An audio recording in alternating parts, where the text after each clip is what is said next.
What if everything that you talked about with your friends, you talked about the same exact thing, however, you had a camera in front of you? What difference would that make? Well, I'll tell you, for me, it made a pretty big difference because I never intended on public speaking or social media becoming a career for me. In fact, I wanted to be a computer engineer.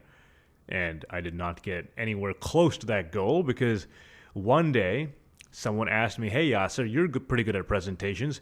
Can you make a video about this?" So I said, "Sure." And I made the video. And in order to host the video, I uploaded it on YouTube. Now, when I did that, I didn't realize that a lot of other people also will find the video on the platform. And as people started to pick up on the video and they started to watch it and they got value from it, they started requesting other video topics around public speaking and communication skills. So I started sharing more and more videos around the subject, and then it eventually led to people asking me, "Hey, do you do this for a living? Can you train me on public speaking? Can you come and talk to my company on public speaking?" Then I started to wonder, wow, what is happening here? I did not intend on going into this with the goal of it making it my career, but it looks like there's a lot of promise here. And next thing you know, many, many years later, having made thousands of videos at this point, this is all I do, and I love doing it. So I never intended on public speaking and communication training to become what I was really passionate about. The only difference was I talked about the same thing because I was obsessed with it. I talked about anyone who was willing to listen, but I just did it with a camera in front of me. It wasn't a fancy camera. In fact, it was my cell phone camera, but it gave me exposure to the rest of the world. It gave me an outlet to spread my message. And when I look back now, if I knew I was doing it for the simple reason of growing my business, I probably would not have done it because there was a lot of pressure and I would be too attached to the metrics and I wanted it to do really well, so I'd be chasing after the algorithm.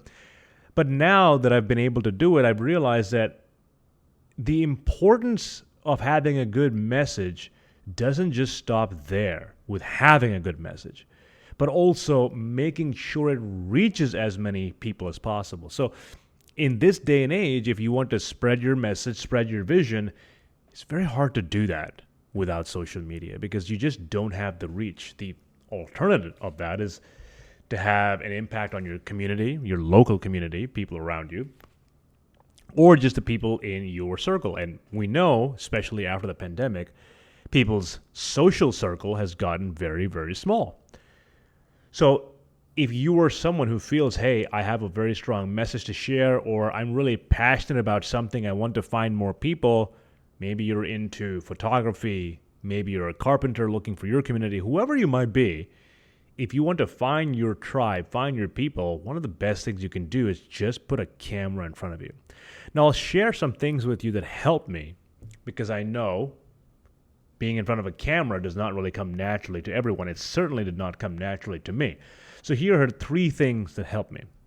The first thing is, whenever I script my videos, I feel I don't sound authentic and I sound like a robot. I don't sound very natural, and I don't like listening to myself because it just doesn't sound like me. So one of the things I would recommend is when you have a camera in front of you, try not to perform for the camera.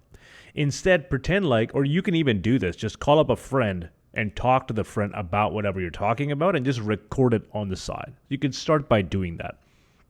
Or you can just imagine there's someone in front of you and you're just having a conversation. So for me, if I were to just start a video by saying, okay, today we're going to talk about 3 things that you can do to start your social media career. All of a sudden, I'll get into this performance mode and I'm no longer having a conversation. So I like to give myself a bit of a runway. So I'll say some random things before I get into my topic. So for example, I'll sit down, I'll turn on the microphone, and I'll say something like, okay, what are we talking about today? Today's topic is how to grow on social media. Yeah, when I think of social media, one of the first things that comes to mind is which platform you're going to choose, how you're going to, and then I'm just going into my point. So I've given myself a little bit of a runway just to start saying things, just to start saying words. And that makes it easier for me to start making content. So that's number 1. Don't perform, just have a conversation. Number two, the mistake I used to make was I used to record it and then stop it, and then record it and then stop it. Every time I would make an error, I would stop and start again.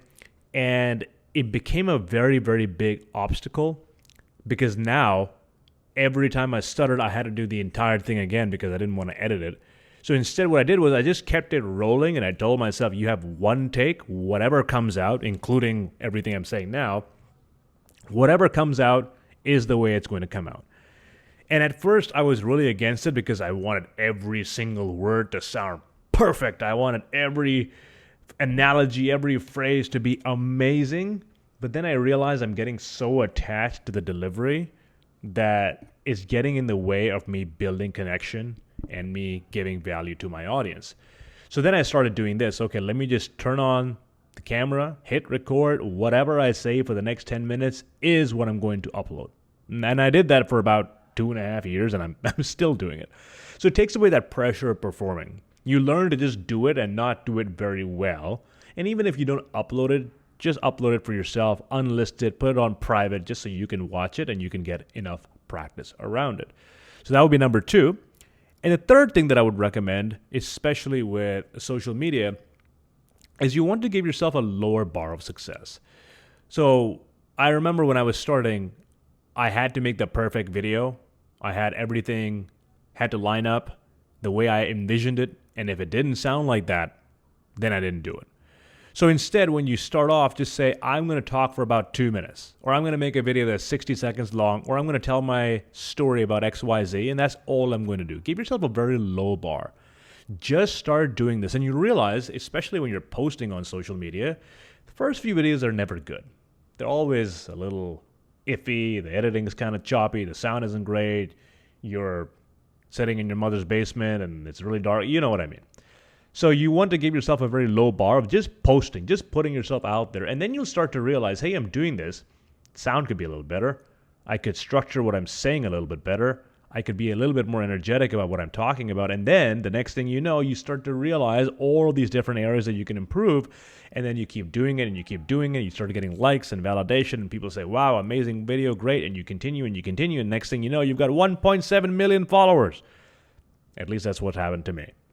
So it's just about building momentum and getting going with social media and just uploading videos. So if I had to give you one more piece of advice around just starting off and not worrying too much about, hey, what do I do? What do I do? Give yourself a 14-day challenge. And the 14-day challenge would be, my goal is to write down 14 topics around things that I'm interested in. It could be whatever you're interested in. And I'm just going to talk about each of them for 60 seconds every day. So one topic one day, next topic the next day for 14 days straight. You'll find by day 5 to day 7, you'll get pretty used to it. You'll get over that initial hump of putting yourself out there. You won't be so afraid of visibility. People will start commenting. They'll appreciate the things you're sharing. You're going to learn about what you're doing well, what you want to improve. And over time, you will forget this was even an issue for you. Because I remember how big of a problem it was for me. And then one day someone asked me, hey, how are you able to do these live streams all in one go for 3 hours straight? And that's when it occurred to me, oh yeah, I remember this used to be a problem for me. I completely forgot about that. So oftentimes, when you stop thinking about your problems, that's when you've solved the problem.